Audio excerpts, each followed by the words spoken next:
All right, everybody, what's going on? It's Thundershot, and I'm here today with Virgo. Do you want to introduce yourself a little bit?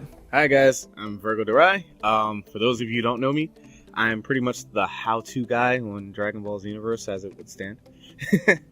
He's discovering new moves that work against other moves and builds and things like that all the time. He's got like a school for Virgo where you can learn how to play ranked and 1v1 stuff. He's a really good 1v1 ranked fighter, and I brought him in today because we're going to talk about our key blast or key spam character builds broken in Dragon Ball Xenoverse, because I've been getting a lot of hate going to some people lately on some of my videos, particularly if you haven't seen it yet. I'll leave a link in the description down below. A JRZ Saiyan, who was formerly a #1 ranked fighter, versus one of my Dragon Ball Z Fights guys, STI Rivera. They had a battle. STI Rivera won most of their battles, at least the videos that went up on my channel. STI Rivera won most of their battles, playing as a key spam character who liked to keep his distance. And everybody in the comment section got really mad at Rivera for playing a key spam character whose goal is to keep his distance, when in reality, there are ways around this. I feel like it's just balancing and part of the game. Do you have anything you want to back me up with on that? What I do want to say is, I just watched it, as you know. When you play, there are different strategies that people have in this game. And quite frankly, a rush recklessly strategy can work for certain characters if your build is right. However, if you want to play a Ki Blast character and most of your moves are knockback and things like that, it's kind of dumb to rush on in and not try to bait your opponent. So, for those of you guys who called him a drifter and things like that, I wouldn't say he drifted, because he drifted with a purpose. He wasn't just running the entire match. And there's a difference in gameplay styles. To me, what I call, may I swear on your channel? Nah, go for it. All right, so with me, I would call like a bitch build. Basically would be someone who moved away whenever you got, anywhere decently close, use some type of broken move, and basically just try to run you out of time, just try to eat the clock. However, STI Rivera, despite goading from people, kept a pretty solid strategy all game. So I wouldn't say that key builds themselves are bad. I would say it'd be the person who's playing it. There are a couple moves in key builds that can get really annoying, but the point of this video that I wanted to make, and the point that I wanted to get out there, and you were actually telling me this before we started the video on Skype, melee builds for the most part dominate rank. There's a lot more melee builds, there's a lot more melee characters out there right now than there are key builds, and it's because melee is #1 easy to use, but #2 they're fairly balanced. You were telling me about this. It's a fairly balanced thing, but there's a reason melee builds are getting used more, and it's weird to me that if melee builds are getting used more, why do people get reamed so much for using key builds if they're the less popular one? They're not less popular because it's people will hate you for using a key build. It doesn't matter. If key builds were really as strong as everyone seems to claim they are when they get beat by a key build, then everyone would be running key builds, and that would be it. And that's not the case. And I think when you have fighters like DBZ Sim uses his Bunana character, who is a stamina draining character, and JRZ's character is mostly melee, and then you have a lot of everything. But I feel like that kind of help proves that key is not a broken part of Xenoverse. It's part of the balance that is needed. Because another thing you were telling me on Skype before is one of DBZ Sim's characters that he runs. One of the only ways to really beat him is to use a key spam character. He trumps almost any kind of melee character you can bring to the table. Yep. And to give a little insight as to why Ki Blast builds have fallen off so much, melee builds, especially the super moves, tend to have super armor and things of that nature that actually cut through key moves. So the main two moves that everyone is running in melee builds is Rebellion Spear and Shining Slash. Shining Slash because if someone runs away, you immediately catch up to them and you can combo. And Rebellion Spear because it literally cuts through any key move that is thrown at you, or any move period that is thrown at you, and deals a nice heavy set of damage to your opponent. That is why Ki Blast moves have fallen off. So, and when people say that Ki Blast moves, and this is my opinion, when people say Ki Blast people are bad fighters and, play horribly and this, that, and the third, I think it's that people don't want to find their own way on getting around something. And it's almost like if you've ever seen the Cell versus Gohan fight, where Gohan just kept dodging his punches, and Cell literally asked, "Why can't I hit you?" I feel like it's that type of syndrome going on. They're mad because they can't find out how to hit him. But there are ways around this. Another thing I want to bring up, Rhymestyle and I did a 2v2 against JRZ and DBZ Sim the other day that went up on my channel. And some of the people were like, oh, hey, it was really cool to see him fight. Just in case you guys haven't seen it yet, link will be down below. Rhymestyle and I won. I'll say some of the fights. Go watch the video if you want the thing. But Rhymestyle and I won at least some of the fights. And some people I was watching the comments were like, oh, spam style and spam shot. They were mad because we were using our super moves to win. And I want to point out one thing. Nobody can be talking about me because my melee build character with 0 points in strike supers or key supers only has 4 bars of key and no way to charge unless he's punching you or getting punched. So he has to be in the fight to spam ultimates. So I know you weren't talking about me.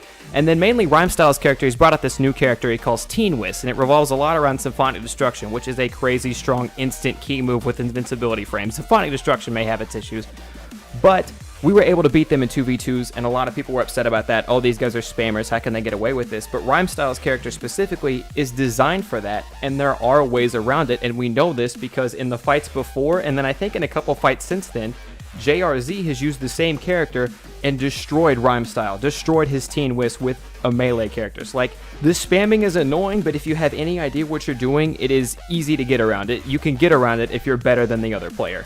And something, guys, I do want to say that this is not Street Fighter. This is not Tekken. This is not Naruto even. This is a different beast on its own. And when you say somebody is a key spammer, you have to understand that a lot of times, especially if they're not using an Earthling, they have to get their key back by A, fighting you, B, punching the air, C, having a Z-Soul that recovers key for them. This game is designed for people to do both melee and key blast. So if I make a character that's not going to be good at melee, what do you think is going to happen to you? Straight up. So when people say spammers, you guys got to understand the definition of a spammer. What is a spammer? For you to call out a spammer, that's the first and foremost. That's the first thing. A spammer is someone who will literally do a move repeatedly until you die, especially if the move gives them some type of advantage. Now, with Symphonic Destruction, like Thundershot said, that is a different beast on its own. However, you can get around it. Actually, if you check my channel, I did do a video on how to get around moves such as Spirit Ball, Symphonic Destruction, how to avoid them, how to stop them, or how to completely get around them. Most of you guys have the tools for it. You just don't know how to do it. There is no, and you were telling me this again before we started the video, there is no one move or one set of moves in the game that is impossible to get around. So if you're getting beaten by a spammer, that means you're getting beat by the same move over and over and over again, and you need to find out how to get around that one move, and then you'll be 1 or 2 moves, whatever, and then you should be good to go. Precisely. This game is almost like Pokemon. Yeah, you know, different builds counter each other. For example, DBZ Sim's Bunana build counters my Scala combo build. But I have a theory, that if I switch Scala's combo build to a one-strike build, he won't counter it as much. So it's things like that. Certain key moves counter certain things that people might want to do. Evil Rise Strike counters Shining Slash. So does Ill Flash. It counters Shining Slash like a charm. However, All Clear does not counter Shining Slash. Yet, All Clear counters Ukimi's get-ups and wake-ups. So it's so many different things that you can do in this game, and because it's not necessarily a full-on counter pick, what you need to do, especially if you're in a 2 out of 3 with somebody, what you need to do is make sure your presets are set for different situations. If you make the mistake of not having these different presets for different situations, then you're screwed either way. I can literally jump in with Scala and use Orin combo over and over again. And if you don't know how to get around it, or if you don't know that you need an escape move out of it, or if you don't have a proper escape move to counter it, then you're just going to keep getting hit with it and wasting your escape moves, and I'm going to keep going. So people, you gotta pay attention to these things. Now, I will say though that just like Melee, there are certain annoying key moves. But I think what the issue is with this finger pointing thing is the simple fact that one, it's not something that people see as much anymore. It's not something that people are used to, and so they fear it. But at the same time, if you're somebody who runs any of these moves on your character, Evil Whirlwind, Gigantic Omega, Shining Slash, or Evil Rise Strike, you literally cannot complain about any key move, because chances are your build is from somebody else's build, who's from somebody else's build, from somebody else's build, and these are pretty much all of the builds that you see on rank. So that would make your playstyle not even your own, and that would make you a net deck player, essentially. So you shouldn't be so quick to point the finger. What instead people should be doing is saying, man, that guy has an interesting strategy. How do I get around it? What build? Oh, go ahead. What build can I make to move around it? If I'm constantly pelting you with build on rage, you got to figure out how to perfect block those things or move out of the way, and what's going to counter me. And that was one of the first things I did. So for those of you guys who've seen me and Rhyme Style fight on this channel before, on his channel before, whatever, you'll know that with our custom characters, we've had 2 rounds so far, and our custom characters, I've gone 9-0 on Rhyme Style. I beat him 9 times out of the 9 times that our custom characters have fought in that game. He made Teen Whisk the other day in that thing that he's putting out on his videos now, and his Teen Whisk completely destroyed my melee build. He has the Boo Shout or whatever, which gives you back stamina. That escape move is insanely strong, by the way. Followed up by a Symphonic Destruction attack. My character's a melee build, and number one, I'm not like a top-ranked guy or anything. I don't know how to deal with that. I couldn't get around it, but the first thing I thought when the fight was over, I wasn't mad at Rhyme Style. I wasn't mad at Symphonic Destruction or his Boo Shout or his instant transmission to Ill Flash or whatever he was doing to me. The first thing I thought, how do I find a character that beats that? So I started thinking, okay, maybe I want a character that keeps more distance. This character's supposed to be medium ranges. I want a character that keeps distance. I can hit him with moves and all this stuff. But that's the first thing I went to, is how do I beat that? I didn't get mad at the game. I didn't get mad at him. I went on with it. But no, the bottom line, the point of this game is that while key builds may seem like the most annoying, in reality, what we have here is a relatively balanced game. There's a couple moves, maybe a Z-Soul here or there, that get out of hand. But there are definitely ways around spamming in this game. There are definitely ways around key characters or characters reluctant or reliant on their key moves and things like that. It's all about learning the game, and it's all about figuring it out. If you're getting beat by something, odds are it's not because that something is broken. It's because you just haven't figured out how to beat it yet. Just like in any other game you play. Like if you think about way back when in Street Fighter 2, people could not get around Sagat and Tiger. The Tiger shot. You couldn't get around it. But nowadays it's like water getting around it, because it's such common knowledge. So just because it's not common knowledge on how to get around something doesn't mean that it's a bad strategy or it's a cheap strategy. Me personally, what I do is I will exhaust every resource that I possibly can, every resource at my disposal, before I pass judgment on if a move is cheap or not. And there you go. And that's probably the best way to go about it. But yeah, and another thing that I keep an eye on is that Xenoverse, they're constantly coming out with patches and updates. The first ones may not have gone too hot. The first ones may have broke some Z-Souls and things like that. But they're getting some good patches and updates now. That's why DLC Pack 3 has been delayed, is because they're working on balancing these moves. They're working on trying to get things as even as they possibly can. Things or reasons why, like, I am neither Kami nor Piccolo now is not insanely strong anymore, and moves like that. They're working on nerfing the moves that need to be nerfed, so on and so forth. So the more you play rank, the better it's going to get over time anyway. But do you have any words you want to say before we close out today? I just want to encourage you guys, please try everything you can to get better. If you run into a wall, don't fall down, don't sit down, keep playing. Like, if you guys check out my first Somebody's Gotta Take This L versus Indakuba, he ruined my life.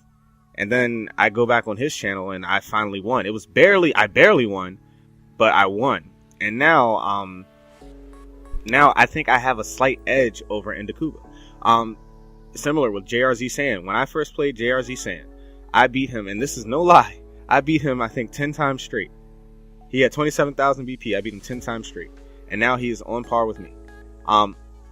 There are moves and there are certain things that you have to get used to with your muscle memory and with your reflexes and with your eyes. And then you have to take that and figure out what moves counter what moves.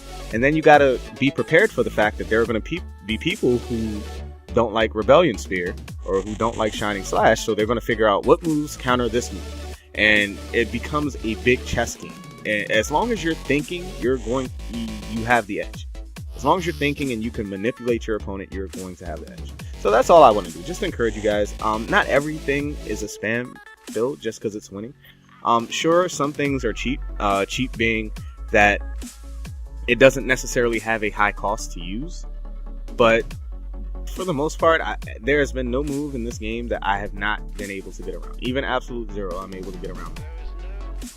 All right, and that's Virgo, everybody. Once again, his channel link will be in the description down below if you want to check him out. He does a lot of these build and class guides, or how to get around. He's got a couple videos, for example, Symphonic Destruction, how to get around Symphonic Destruction, how to beat those moves that may seem too strong. So his channel's a good place to start if you're one of the people really worried about spammers or key spammers or whatnot. His channel's a really good place to start. So his link will be in the description down below if you want to check him out. Subscribe to him over there. But that's going to wrap it up for us today. I'm Thundershot here with Virgo, and we are out. Peace, guys.